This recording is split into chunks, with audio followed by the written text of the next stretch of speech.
My name is Morgan Reynolds, and I'm 32 years old. 6 months ago, I discovered I wasn't invited to our family Christmas because my sister told everyone there was no place for losers at her perfect holiday gathering. Little did she know that her cruel exclusion would spark a chain of events revealing decades of family secrets, culminating in the most dramatic Christmas dinner that would change our family forever. Hey everyone! Before I dive into this wild family drama that completely upended my life, I'd love to know where you're watching from. Drop your city in the comments below. If you enjoy family revenge stories like this one, hit that like button and subscribe for more real-life drama that proves karma always comes back around. Trust me, you'll want to stick around to see how this all unfolds. Growing up in suburban Connecticut, I always lived in the shadow of my older sister, Victoria. 3 years my senior, Victoria Reynolds Pierce was everything I wasn't: poised, ambitious, and seemingly flawless. While I struggled through school with undiagnosed ADHD, Victoria sailed through with perfect grades.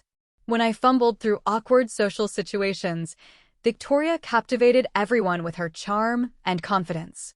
Our parents, James and Elizabeth Reynolds, never explicitly compared us, but their pride in Victoria was palpable in ways their concern for me never was. By the time Victoria graduated from Yale with honors and married Bradley Pierce, the son of a prominent banking family, the contrast between our lives had become stark. I had dropped out of community college after a series of anxiety-fueled breakdowns and was working various retail jobs while trying to find my footing. When Victoria bought her first home, a sprawling colonial in an exclusive neighborhood, I was still sharing an apartment with 2 roommates and barely making rent. Family gatherings became increasingly difficult as Victoria's successes mounted. She became the unofficial host of all holiday celebrations, transforming them from the casual affairs of our childhood into Instagram-worthy events with elaborate decorations, gourmet meals, and strict dress codes. Her twin children, Olivia and Owen, were paraded around like perfect accessories to her perfect life, their advanced development and impeccable manners constantly highlighted. "Morgan, when are you going to get your life together?" Victoria would ask during these gatherings, her voice dripping with false concern. "I know a hiring manager at Bradley's firm. They might have something entry-level that even you could handle." These backhanded offers of help were Victoria's specialty, always framed as generosity while actually serving as reminders of my shortcomings. Our parents would nod along, seemingly oblivious to the veiled insults or perhaps too accustomed to Victoria's dominance to challenge her. What no one in my family seemed to understand was that I wasn't actually failing at life. I was simply taking a different path. After years of struggling, I had finally found my passion in digital art and design. Working nights and weekends, I had built up a modest portfolio and had started freelancing for small businesses. My income was inconsistent, but I was doing work I loved and slowly building my confidence. Victoria dismissed my creative pursuits as cute hobbies whenever I tried to share my accomplishments. "It's nice you have something to keep you busy," she would say with that condescending smile that made my stomach twist. "But real careers come with benefits and retirement plans, Morgan." As the years passed, the dynamic only intensified. Victoria's life continued its picture-perfect trajectory. She became a partner at her law firm, joined the board of several prestigious charities, and renovated her already impressive home. Meanwhile, I experienced the ups and downs of freelance life, sometimes thriving with multiple projects and sometimes scraping by on ramen noodles when work dried up. What Victoria and my parents didn't see, or chose not to see, was my resilience. Each time I faced rejection or financial strain, I adapted and persevered. I taught myself new design skills, built an online presence, and slowly cultivated a small but loyal client base. I may not have had Victoria's mansion or prestigious career, but I had something she seemed to lack: genuine passion for my work and authentic relationships that weren't based on status or appearance. The tensions between us reached a breaking point 3 years ago during Thanksgiving dinner. Victoria had just returned from a luxury vacation in the Maldives and couldn't stop describing the exclusive resort and celebrity encounters. When I mentioned I'd been commissioned to design a logo for a promising tech startup, Victoria cut me off mid-sentence. Speaking of startups, she interjected, turning to our father, Bradley's investment in that healthcare AI company has already doubled. We're thinking of using the returns to buy a vacation property in Aspen. The conversation instantly shifted to Victoria's investment savvy, and my small victory was forgotten. Later that evening, when I helped our mother with the dishes, I asked her if she'd seen my newest designs. She patted my hand absently and said, "That's nice, dear. Did you hear that Olivia and Owen are both testing 3 grade levels ahead? Victoria has them in that incredible private academy." That night, I drove back to my apartment in tears, wondering if I would ever measure up in my family's eyes. Little did I know that Victoria's perfect facade was about to crack, and the upcoming Christmas would change everything. November began with a familiar ritual, Victoria's annual mass text announcing she would host Christmas again. Looking forward to creating more magical holiday memories at our home, she wrote, followed by details about timing, gift exchanges, and what to bring. What was unusual was that I didn't receive this message. At first, I thought it was an oversight. Maybe Victoria had gotten a new phone and lost my contact, or perhaps the message had failed to send to me specifically. I waited a few days before texting my mother to confirm the details. "Oh, honey," my mother replied after an unusually long delay. "Victoria thought it might be better if you skipped this year. She wants to keep things positive." The vague response left me confused and hurt. I called my mother immediately, demanding a proper explanation. "Morgan, please don't make this difficult," my mother sighed. "Victoria has important colleagues coming this year. She's worried that you might not fit in with the atmosphere she's trying to create." "Not fit in?" I repeated, my voice rising. "What does that even mean?" "I'm family, Mom." After several minutes of evasive responses, my mother finally admitted the truth. Victoria had explicitly uninvited me. According to her, there was no place for losers at her Christmas gathering, and my presence would bring down the tone of the event. The revelation felt like a physical blow. Despite all the subtle put-downs over the years, Victoria had never been so blatantly cruel. And what hurt even more was that my parents were going along with it. "And you're okay with this?" I asked my mother, tears streaming down my face. "You're fine with Victoria excluding your own daughter from Christmas?" "She's put so much work into planning this event, Morgan," my mother replied weakly. "Some very important people from Bradley's firm will be there. Your father, and I think it might be better if you sit this one out. We can have a separate celebration with you after New Year's." I hung up the phone, my hands shaking with a mixture of grief and rage. The afterthought of a separate celebration felt like salt in the wound. I was being treated not as family, but as an embarrassing relative to be managed and kept away from the important people. That night, I cycled through every emotion imaginable. Hurt gave way to anger, then to crushing sadness, then to a strange kind of numbness. I called in sick to my shift at the coffee shop where I worked part-time and spent the day in bed, replaying years of Victoria's subtle cruelties and my parents' complicity. The next morning, I woke up to a text from my cousin Julia, my mother's sister's daughter. "Just heard you're not coming to Victoria's for Christmas." "What happened?" I called Julia immediately. Unlike the rest of the family, Julia had always seen through Victoria's perfect facade. As I explained the situation, her outrage matched my own. "That's beyond messed up," she fumed. "And Aunt Elizabeth and Uncle James are just going along with this? Unbelievable." Julia's validation was the lifeline I needed. For years, I had internalized Victoria's narrative that I was the family disappointment. Having someone else recognize the injustice helped me see the situation more clearly. "You know what the worst part is?" I told Julia. "Victoria has been putting me down for years, but I've never once tried to embarrass her or call her out publicly. I've swallowed every insult and backhanded compliment to keep the peace." "Because you're a decent person," Julia replied. "Unlike my dear cousin Victoria." After talking with Julia, I made a decision. I wouldn't beg for inclusion or make a scene. Instead, I would focus on myself and building a holiday that reflected my own values. I declined extra shifts at the coffee shop and poured my energy into my design work, securing several new clients before the holiday rush. I also began reconnecting with friends I had somewhat neglected in recent years. My college roommate Zoe invited me to her family's Christmas Eve gathering. My neighbor Dave suggested we have an orphan Christmas potluck for those not traveling home. For the first time in years, I was creating holiday plans centered around genuine connections rather than obligation. 2 weeks after the uninvitation, I received an unexpected text from my father. "Your mother and I have been thinking," he wrote. "If you promise to dress appropriately and not mention your situation, you can come to Christmas dinner. Victoria has agreed." The conditional invitation stung worse than the exclusion. "My situation." I wrote back. "You mean my career as a designer? Or my apartment that I pay for myself? Which part of my life exactly is so embarrassing to you all?" My father's response was tellingly brief. "Please don't be difficult, Morgan. We're trying to include you." I declined the pity invitation and blocked Victoria's number.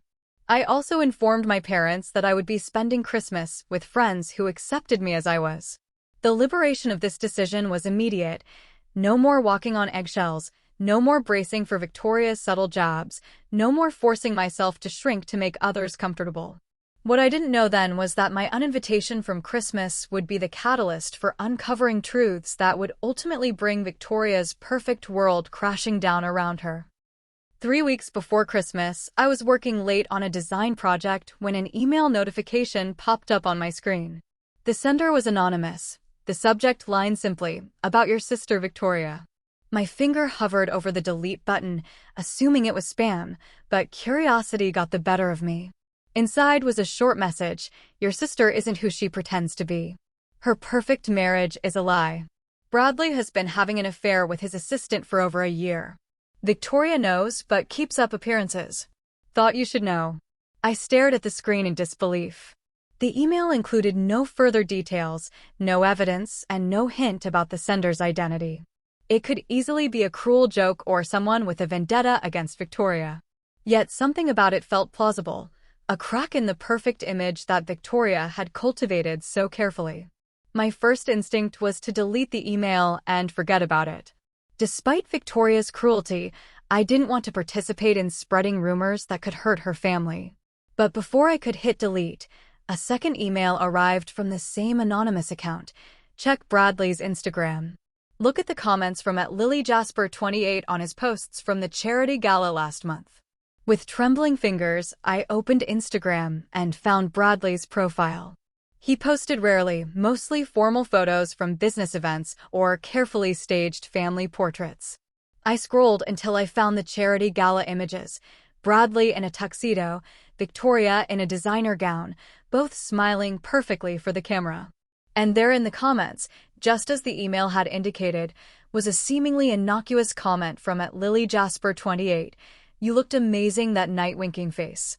It wasn't the comment itself that was suspicious, but Bradley's reply: "Thanks for making it special.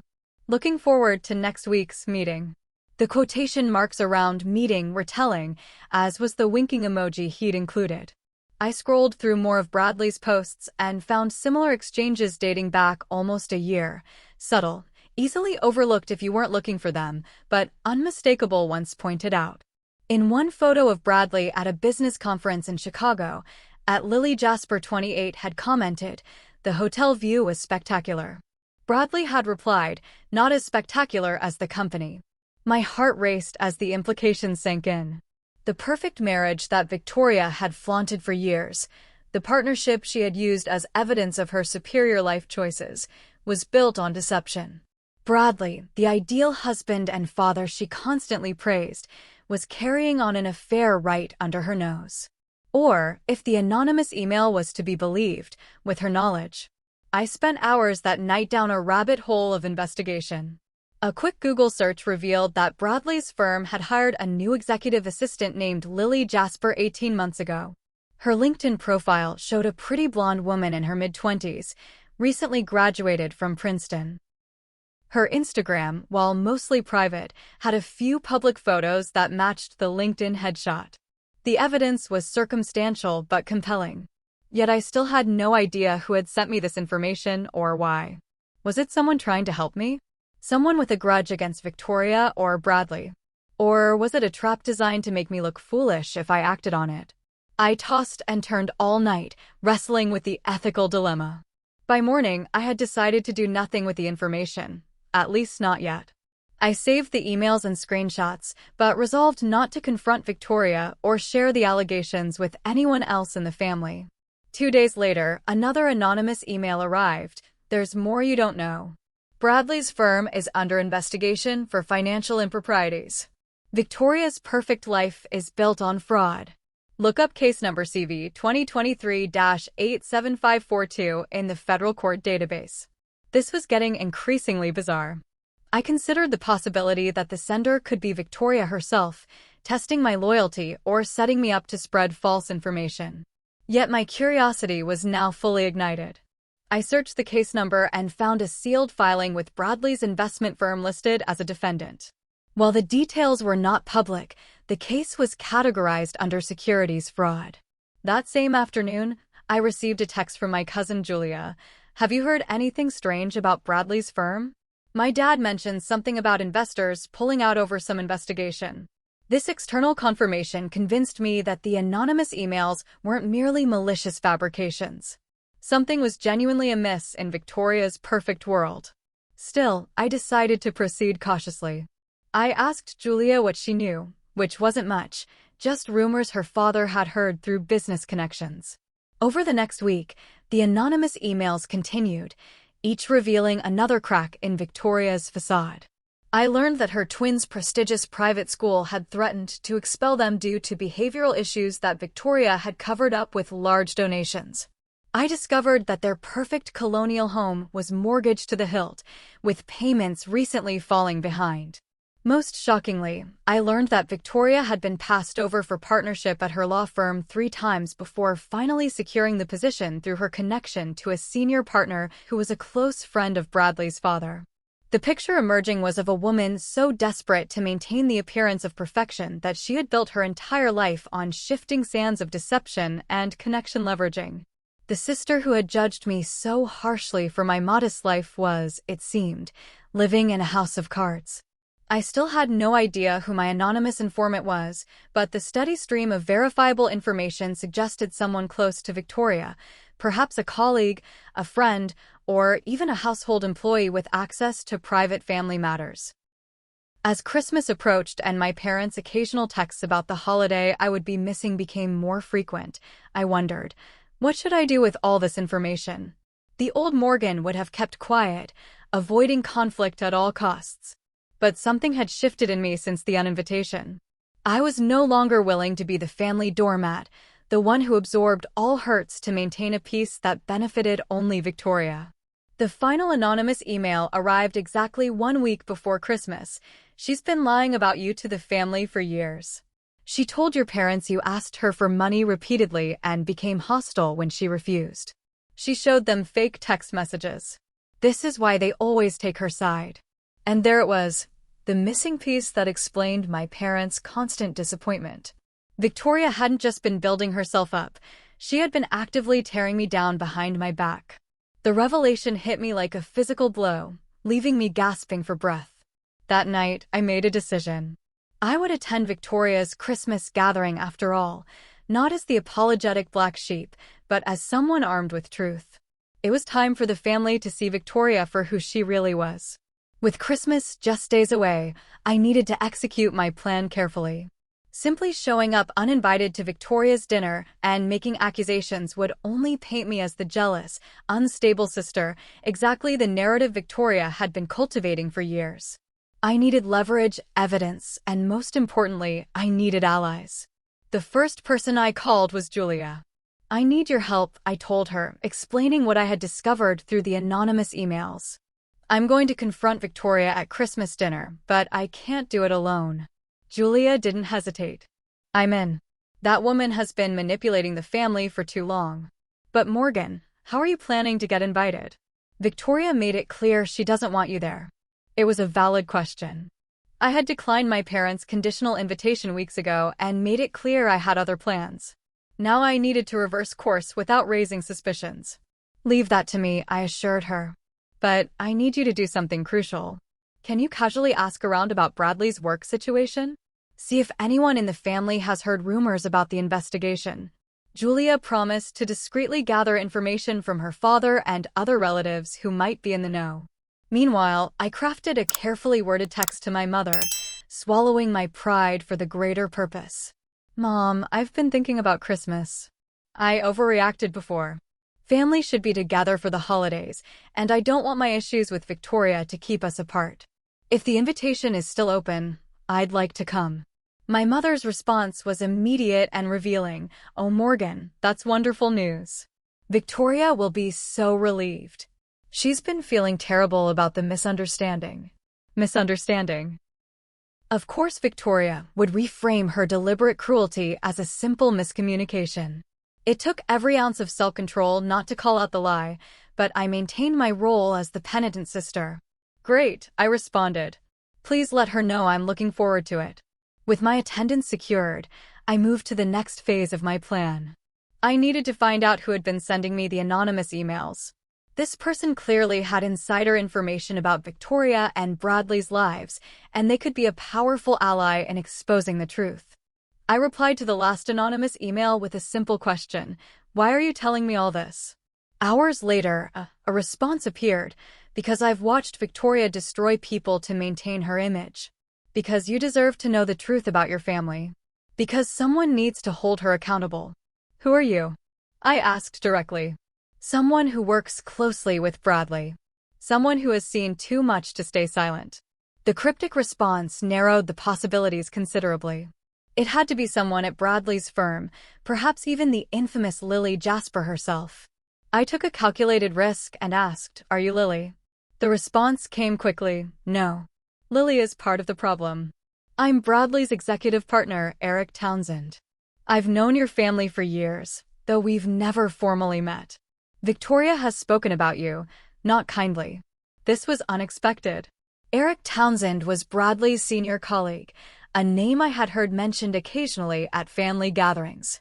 According to Victoria's stories, he was a brilliant financial mind and Bradley's mentor. Why would someone in his position risk exposing Bradley's indiscretions? Why would you risk your professional relationship with Bradley to help me? I asked. Eric's response was lengthy and revealing. Bradley's affair with Lily was just the tip of the iceberg. The firm was indeed under federal investigation for securities fraud, and Bradley was implicated in ways that could lead to criminal charges. Eric had tried to warn Bradley to get him to come clean before things escalated, but Victoria had intervened, insisting they could weather the storm through her connections. "Your sister threatened me," Eric wrote. She implied that if I didn't help cover for Bradley, she would use her legal connections to ensure I took the fall. I've watched her manipulate situations for years, but this crossed a line. Then I heard how she treated you, excluding her own sister from Christmas while pretending to be the perfect family woman. It was the last straw. Eric agreed to meet me in person the next day at a coffee shop far from both our usual haunts. When I arrived, I spotted him immediately. A distinguished man in his 50s with salt and pepper hair and tired eyes. He recognized me too, likely from family photos in Bradley's office. "Morgan," he said, extending his hand. "I wish we were meeting under better circumstances."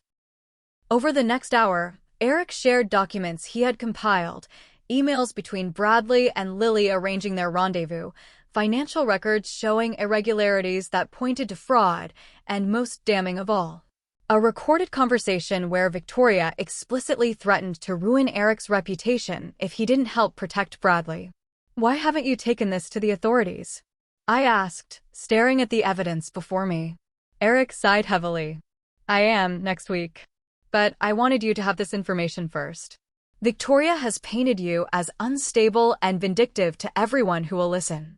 I thought you deserved the chance to clear your name with your family before this all becomes public." I felt a surge of gratitude toward this stranger who had risked so much to help me. "Thank you," I said sincerely. "But aren't you worried about what this will do to your career?" Eric smiled sadly. "My career is likely over regardless. The firm won't survive this scandal. But I've made peace with that. What I can't make peace with is watching someone like Victoria continue to destroy lives without consequence." Before we parted, Eric gave me one more piece of information. Victoria had invited their entire extended family to Christmas dinner not just for show, but because she and Bradley planned to announce his promotion to managing partner. A position Eric knew Bradley would never actually receive due to the impending charges. The perfect opportunity for your confrontation, Eric noted. When they make their announcement, you'll have everything you need to reveal the truth. As I left the coffee shop, clutching the folder of evidence, I felt a strange mix of emotions. The vindication of knowing I wasn't crazy or imagining Victoria's manipulation was powerful. But there was also sadness for my parents, who would soon have their illusions about their perfect daughter shattered. I spent the evening calling Julia to update her on my meeting with Eric. We refined our plan for Christmas Day, deciding that she would arrive early to ensure I wasn't turned away at the door and would help create the right moment for the confrontation. "Are you sure you want to do this?" Julia asked. "Once you reveal what you know, there's no going back. Your relationship with Victoria, maybe even with your parents, will never be the same." I thought about my years of trying to earn Victoria's respect and my parents' approval. I thought about the humiliation of being uninvited from Christmas for not being successful enough. I thought about all the times I had swallowed my pride to keep the peace. "I'm sure," I said firmly. "It's time for the truth, whatever comes after." Hey everyone! Can you believe the bombshells that are dropping in this story? If you're as shocked as I was when I discovered all this, hit that like button right now. I was absolutely torn between exposing everything immediately or waiting for the perfect moment at Christmas dinner. What would you have done? Let me know in the comments below. And if you're enjoying this family drama, make sure you're subscribed because this story is about to take an even more dramatic turn that you won't want to miss. Stay tuned to see what happens when I finally confronted my perfect sister with the truth. Christmas Day arrived with a blanket of fresh snow covering Connecticut, as if the universe were trying to provide a clean slate for the dramatic events about to unfold. I spent the morning meticulously preparing, not just my appearance, but my emotional armor as well. Victoria had specified holiday formal attire in her invitation, so I chose a deep emerald dress that was both elegant and confident, a far cry from the casual clothes Victoria often criticized. The folder of evidence from Eric was securely tucked into my purse, each document organized for maximum impact. I had rehearsed what I would say, practicing a tone that was firm but not hysterical, authoritative but not vindictive. Today wasn't about revenge, it was about truth. Julia called as I was doing my final makeup check. "I'm already at Victoria's," she reported. "Your parents just arrived, and Bradley's parents are expected any minute." Victoria has been frantically checking place settings and barking orders at the catering staff. "How does she seem?" I asked, wondering if Victoria had any inkling that her carefully constructed world was about to implode. "Tense, but that's normal for her events." "Oh, and Morgan?" "She put your place card at the far end of the table, next to Great Aunt Edith, who's practically deaf. I took the liberty of swapping it so you'll be seated directly across from her." I smiled at my cousin's foresight. "Perfect. Thanks, Julia. I'll be there in 30 minutes. The drive to Victoria's colonial mansion felt surreal. Christmas music played softly on the radio, at odds with the thundering of my heart. As I pulled into the circular driveway, I noticed the house was even more elaborately decorated than usual. Professional lighting illuminated every architectural feature, and a massive wreath adorned the front door. Victoria was clearly pulling out all the stops for her announcement. I took a deep breath before ringing the doorbell. The door swung open to reveal not Victoria but Bradley, drink in hand, his practiced smile faltering slightly when he saw me. "Morgan," he said, recovering quickly. "Merry Christmas. Come in." The entryway was crowded with relatives in festive attire, most of whom seemed surprised to see me. I caught snippets of whispered conversations. I thought Victoria said she wasn't coming, and didn't they have some kind of falling out? My mother spotted me and hurried over, her face a mixture of relief and apprehension. "Morgan, you look lovely," she said, embracing me briefly. "I'm so glad you decided to come. Please, let's just have a nice family Christmas, all right?" The implied request was clear. Don't make a scene. Don't embarrass us. Don't be difficult. "Of course, Mom," I replied with a smile that didn't reach my eyes. "I'm here to celebrate with family." I made my way through the crowd, accepting awkward greetings and making small talk. Julia caught my eye from across the room and gave me a subtle nod of encouragement. Victoria was nowhere to be seen, likely orchestrating last-minute details in the kitchen. When she finally emerged, Victoria was the picture of the perfect hostess in a red designer dress, her hair and makeup flawless. Her smile froze momentarily when she spotted me conversing with her mother-in-law. "Morgan," she said, approaching with practiced grace. "What a surprise. I wasn't sure you'd make it." "I wouldn't miss it," I replied evenly. "Family Christmas is important, isn't it?" Something in my tone must have alerted her, because her eyes narrowed slightly before she was called away to deal with another hosting crisis. Dinner was announced at precisely 6 o'clock.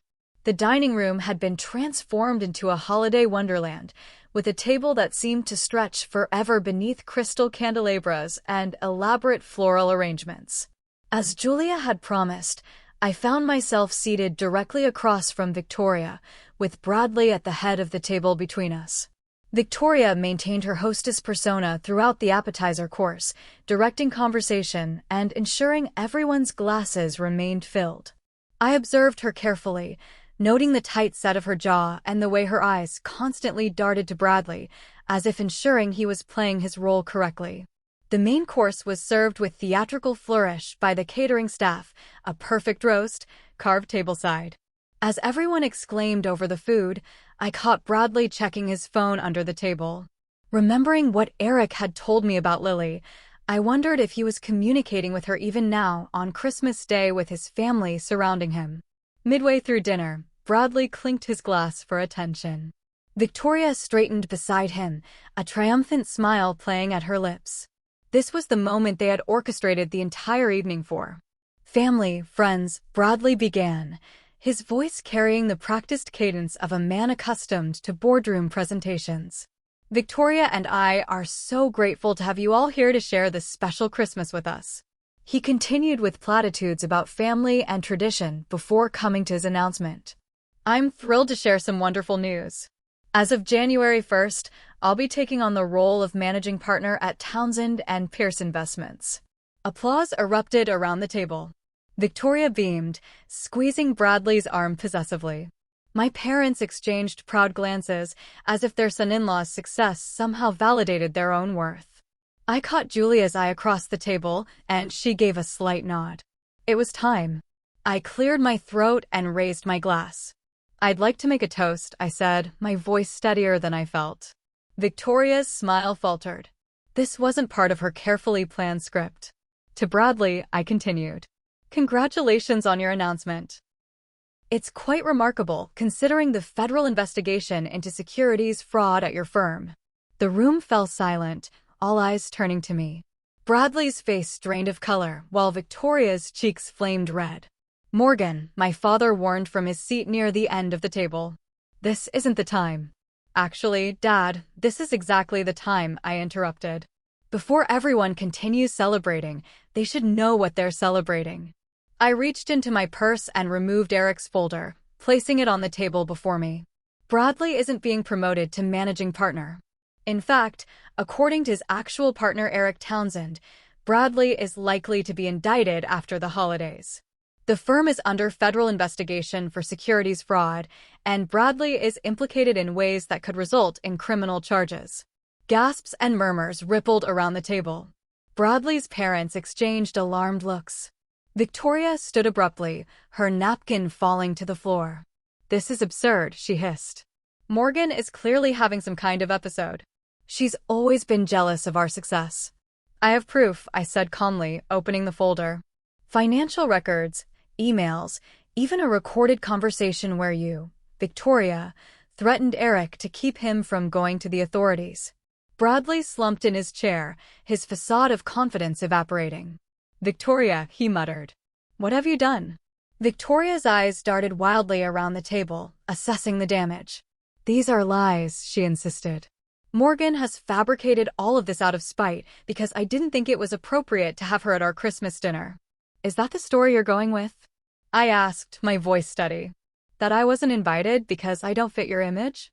Not because you told our parents I begged you for money and became hostile when you refused?" My mother gasped. "Victoria, You said Morgan asked for loans repeatedly. She showed you fake text messages, Mom, I said, pulling out printed screenshots Eric had obtained. Here are the actual messages between Victoria and me for the past 3 years. Not once did I ask her for financial help. The evidence was damning. Not only had Victoria fabricated stories about me asking for money, but she had also systematically portrayed me as unstable and unreliable to everyone in our family. And while we're clearing the air, I continued, everyone should know that Bradley has been having an affair with his assistant, Lily Jasper, for over a year. Bradley's mother let out a strangled cry. His father stood up, dropping his napkin on his plate. Is this true, Bradley? Bradley opened and closed his mouth, looking like a fish out of water. His silence was confirmation enough. Victoria has known about it, I added, but chose to look the other way to maintain appearances. Just like she's known about the financial improprieties, but pressured Eric to help cover them up. Victoria's perfect composure finally shattered. You have no idea what it takes to maintain this life, she screamed, gesturing wildly around her. The constant pressure, the expectations. I've worked too hard to let it all fall apart. And that justifies lying about your sister, my father asked quietly. Making us believe Morgan was taking advantage of you. Victoria turned on him, her face contorted with rage. You were so easy to manipulate. Always so desperate to believe I was the perfect daughter.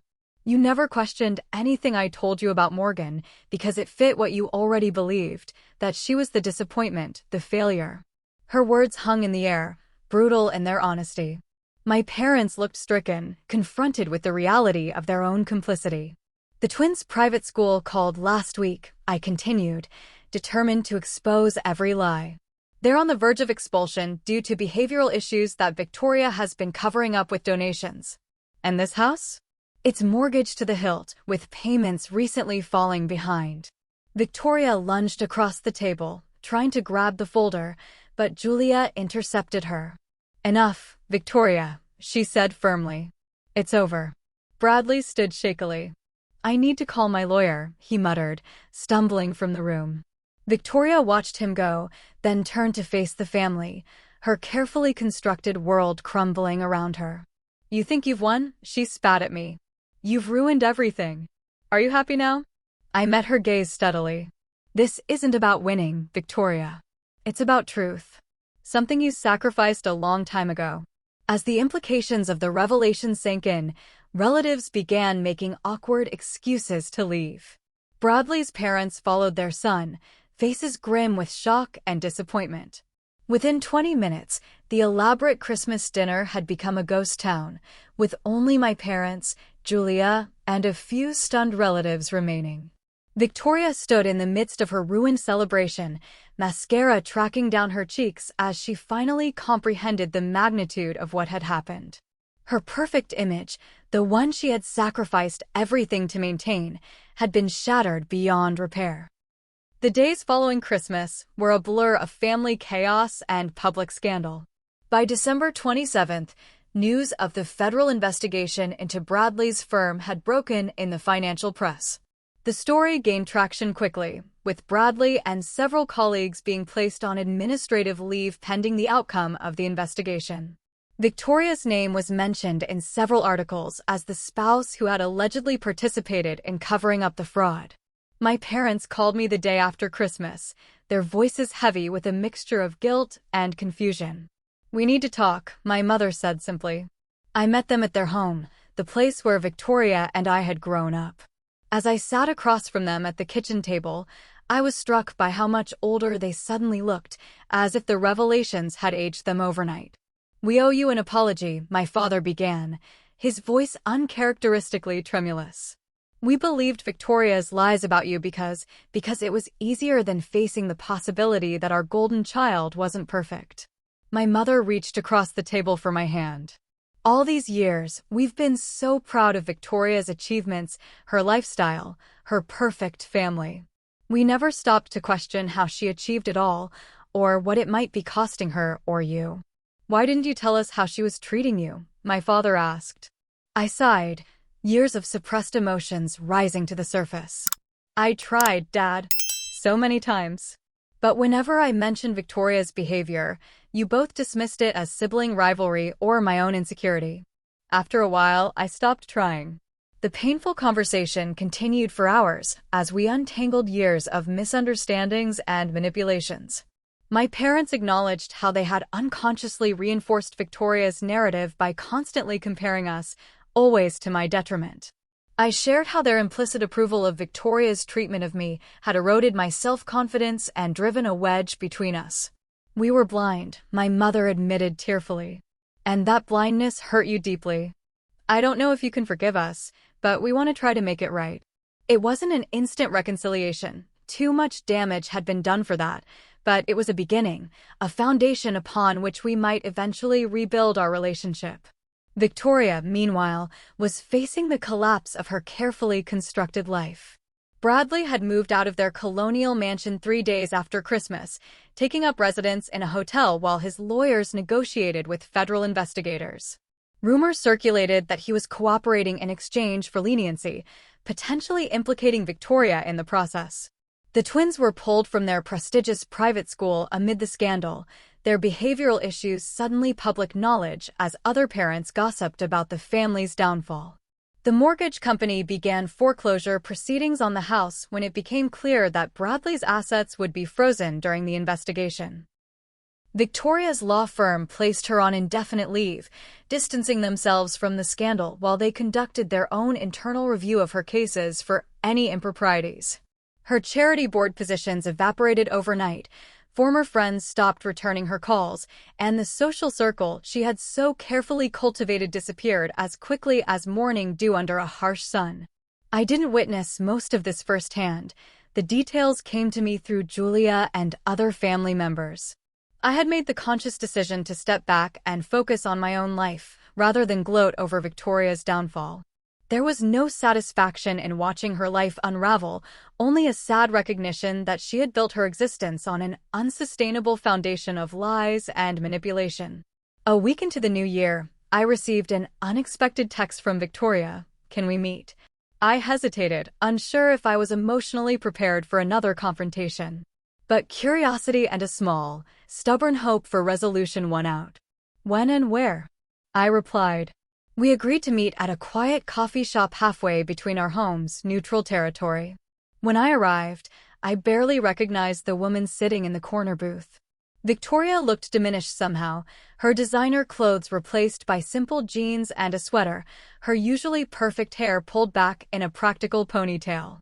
Without her armor of perfection, she seemed smaller, more human. "Thank you for coming," she said as I sat down across from her. The polished charm was gone from her voice, replaced by a raw vulnerability I had never heard before. "Why did you want to see me?" I asked, keeping my tone neutral. Victoria stared into her coffee cup for a long moment before answering. "Everything is gone," she said finally. "Bradley, the house, my job, my reputation. All of it, gone in less than 2 weeks." I waited, unsure where this was heading. "I've had a lot of time to think," she continued, "about why I needed it all so desperately. Why I was willing to lie, to hurt you, to risk everything just to maintain this image of perfection." She looked up, meeting my eyes directly. "Do you know when it started?" I shook my head. "Junior year of high school. You were a freshman." I overheard Dad telling Mom how proud he was that I was valedictorian, that I was the successful one. The way they compared us, it made me feel like my worth depended on being better than you, on never faltering, never showing weakness. "That doesn't excuse what you did," I said quietly. "No, it doesn't," she agreed, surprising me. "Nothing excuses it." I became addicted to their approval, to everyone's approval. Each achievement just raised the bar for the next one. I couldn't stop, couldn't show any crack in the facade. And when things started falling apart with Bradley, with the twins, with the finances, I doubled down instead of asking for help. She wiped away a tear. "I was drowning, Morgan. And instead of reaching for the nearest hand, yours, our parents, I kept pretending I could swim. And I hurt you terribly in the process." The apology I had waited years to hear hung unspoken between us. Victoria had always struggled to say the actual words, "I'm sorry," as if admitting fault was a weakness she couldn't afford. I lost everything that mattered because I was too focused on things that didn't, she said finally. My marriage, my children's well-being, my integrity. Your trust and love. I sat with her words, feeling the weight of decades of competition and resentment between us. What are you going to do now? I asked. Start over, she replied, a hint of her old determination surfacing. Bradley's cooperation means I probably won't face charges, but my reputation is destroyed. I'm moving in with Aunt Sarah temporarily while I figure things out. The twins are coming with me. They actually seem relieved to be away from the pressure of that school. The mention of Victoria living with our mother's sister, a woman she had previously dismissed as charmingly provincial, showed how far she had fallen. Or perhaps, how far she had come. I don't expect forgiveness, Victoria said, meeting my gaze again. But I wanted you to know that you were right to expose the truth.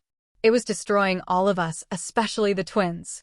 They deserve better than to grow up thinking appearances matter more than honesty. As I left the coffee shop, I felt a complex mixture of emotions, vindication, sadness, and a tentative hope that from the ashes of Victoria's perfect facade, something authentic might eventually emerge. In the months that followed, I focused on building my design business and healing my relationship with my parents. The freelance work I'd been doing caught the attention of a boutique creative agency, leading to a job offer that provided both creative fulfillment and financial stability. For the first time, my parents began showing genuine interest in my career, asking questions about my projects, and even proudly sharing my work with their friends. Victoria and I maintained a cautious distance, exchanging occasional texts, but giving each other space to process all that had happened. I heard from Julia that Victoria had found a modest apartment, enrolled the twins in public school, and taken a paralegal position at a small firm willing to give her a second chance. It wasn't the glamorous life she had once flaunted, but there were signs she was finding a kind of peace in simplicity. As for Bradley, he received a reduced sentence in exchange for his cooperation with federal investigators. The scandal faded from the headlines, replaced by newer financial improprieties, but the impact on our family remained profound and permanent. The Christmas that Victoria hadn't wanted me to attend, the Christmas where there was no place for losers, had become the catalyst for truth that ultimately freed us all from the prison of pretense. Sometimes it takes losing everything to find what really matters. The following December, as Christmas approached again, I found myself in a very different place than I had been a year before. My design career had flourished, with the boutique agency promoting me to creative director after several of my campaigns went viral. I had moved into a charming apartment that reflected my personal style rather than anyone else's expectations. Most significantly, I had developed a newfound confidence that came from living authentically rather than in someone else's shadow. My relationship with my parents had evolved into something more honest and equal. They had undertaken the difficult work of examining their own role in enabling Victoria's behavior and perpetuating the dynamics that had hurt both their daughters in different ways. Regular family therapy sessions had helped us establish healthier communication patterns and boundaries. One evening in early December, I received a surprising call from my mother. Your father and I were thinking, she began tentatively, about hosting Christmas at our house this year. The way we used to when you girls were young, before everything became so. Elaborate. Would you be comfortable if Victoria and the twins were there? The question gave me pause. I hadn't seen Victoria in person since our coffee shop meeting nearly a year ago, though we had maintained sporadic contact through texts and occasional phone calls. The wounds had begun to heal, but they were still tender. Let me think about it, I replied honestly. That night, I reflected on how far we had all come since the previous Christmas. Victoria had lost her perfect image, but seemed to be building something more genuine in its place. My parents had confronted their own complicity in our family's dysfunction. And I had finally stepped out of the role of family disappointment and into my own power. I called my mother back the next morning. Yes, I said. I think it's time. Christmas Eve at my parents' home was deliberately casual, a stark contrast to Victoria's meticulously orchestrated events. Mom made her traditional lasagna instead of a gourmet meal. The decorations were the same cherished ornaments we had used throughout our childhood, many of them handmade and slightly worn. The dress code was explicitly comfortable. When Victoria arrived with the twins, I was struck by how different they all appeared. The twins, now 11, seemed more relaxed and childlike than I had ever seen them, bickering good-naturedly and immediately rushing to help their grandfather string popcorn garlands. Victoria had cut her hair into a practical bob and wore minimal makeup. The designer clothes were gone, replaced by a simple sweater and slacks. But the most notable difference was in her eyes, clear and direct, without the constant calculation I had grown accustomed to seeing. "Morgan," she said simply, enveloping me in an awkward but genuine hug. "Thank you for coming." "It's Christmas," I replied. "Family should be together." We both recognized my deliberate echo of the excuse I had used the previous year to gain entry to her perfect dinner. This time, the words held genuine meaning rather than strategic intent. The evening unfolded with surprising ease. We ate at the kitchen table rather than in the formal dining room, passing dishes family style and laughing over old stories. Victoria spoke candidly about her new life, the challenges of budgeting on a paralegal salary, the twins' adjustment to public school, her ongoing therapy to address the perfectionism that had driven her destructive choices. The irony, she confessed as we helped our mother clear the dishes, is that I'm happier now than I was in that massive house with all the trappings. I was exhausted all the time, terrified someone would discover it was all built on sand. "And the twins?" I asked. "Thriving," she said with genuine pride. "Owen's teacher says he's showing real leadership skills now that he's not under so much pressure. And Olivia has discovered she loves science, something her old school never encouraged because she wasn't immediately perfect at it." Later, as we all gathered in the living room to exchange modest gifts, I noticed my father watching Victoria and me with tears in his eyes. When I caught his gaze, he simply shook his head in wonder. "My girls," he said softly. "Both successful in ways that actually matter." Before we left that night, Victoria pulled me aside. "I never properly apologized," she said, her voice thick with emotion. "I was so cruel to you for so long. The things I said, the lies I told about you, there's no excuse." "No, there isn't," I agreed, but without the anger that would have accompanied those words a year ago. "I'm sorry, Morgan," she said, finally speaking the words she had been unable to say for so long. "Truly sorry. For everything." I nodded, accepting her apology without immediately offering forgiveness. Healing would continue to be a process, not an event. "We're finding our way back," I said instead. "That's what matters now." As I drove home that night, I reflected on the strange journey of the past year. Victoria's Christmas uninvitation, her declaration that there was no place for losers at her perfect table, had been the catalyst for a chain of events that ultimately revealed who the real losers were, those who sacrificed authenticity, integrity, and genuine connection at the altar of appearances. My confrontation hadn't been about revenge, though in some ways justice had been served. It had been about truth, painful, necessary truth that had ultimately freed our entire family from the prison of pretense Victoria had constructed around us all. The following morning, Christmas Day, I woke to a text from Victoria, a photo of the twins in their pajamas, surrounded by modestly wrapped gifts, their faces alight with genuine joy. The caption read simply, "The real perfect Christmas. Thank you for helping me see what matters." I smiled at the screen, feeling the last lingering knot of resentment in my chest finally begin to loosen. The uninvitation that had once hurt so deeply had become the unexpected gift that changed everything. Sometimes, the greatest revenge isn't destruction but reconstruction, building something authentic from the ashes of pretense. And sometimes, the people we think are our enemies are actually trapped in prisons of their own making, needing truth more desperately than we could ever imagine. Hey everyone! Wow, what a journey this story has been. I hope it resonated with some of you who might have experienced similar family dynamics. Has anyone else discovered that standing up for yourself sometimes leads to unexpected healing? I'd love to hear your thoughts in the comments below. If this story touched you in any way, please hit that like button and subscribe to my channel for more real-life stories with powerful lessons. Share this video with someone who might need to hear that sometimes being uninvited from a toxic situation is actually the beginning of something beautiful. Thank you all so much for watching until the end. Remember, authentic lives might not look perfect on the outside, but they're infinitely more fulfilling than gilded cages. Until next time.